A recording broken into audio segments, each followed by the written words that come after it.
We live in interesting times right now. The IRS is definitely in the hot seat. And I think most of us, particularly those that do criminal tax work relating to the IRS, are enjoying seeing the IRS in the hot seat. But unfortunately, many times it's the client that's in the hot seat. And that is because the IRS investigates and prosecutes criminal cases dealing with tax violations. And generally, unlike other cases, they try to make very strong cases to get the word out that you can't cheat on your taxes, because we are in a voluntary system in which the IRS relies on people to accurately report their income. Most criminal tax cases are broken down into a couple of areas. They generally prosecute people for tax evasion. Of course, we all know about Al Capone. The government couldn't get him on anything else, so they got him on tax evasion. But more often than not, they charge someone with making a false statement on their tax return under penalty of perjury, because they don't have to prove that the person actually evaded taxes.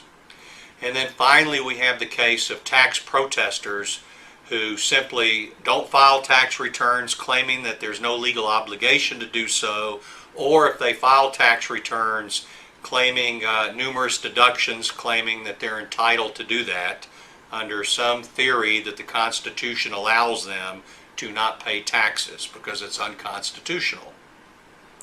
Now, in all criminal tax cases, there is a built-in defense.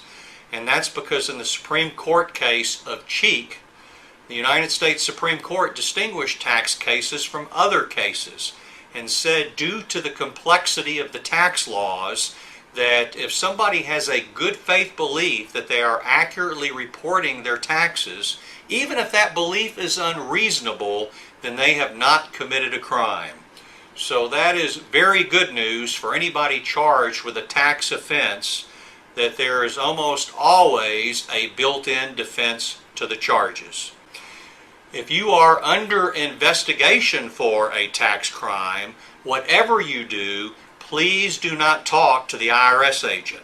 Unbeknownst to you, they have already thoroughly investigated you. They will travel in pairs and surprise you at your home or office and try to get you to either make incriminating statements or false exculpatory statements. But either way, you have considerably lessened your chances of an acquittal. If you are contacted by a special agent of the IRS, you should immediately tell them that you would like to speak with an attorney before you proceed further, and they are required by law to immediately cease the interrogation of you. If you are under investigation or you have been indicted for a tax offense, you need representation by somebody that is highly experienced in handling criminal tax cases. I have been handling criminal tax cases for over 30 years, first as a prosecutor for the federal government, and then for the last 20 or so years as a defense attorney.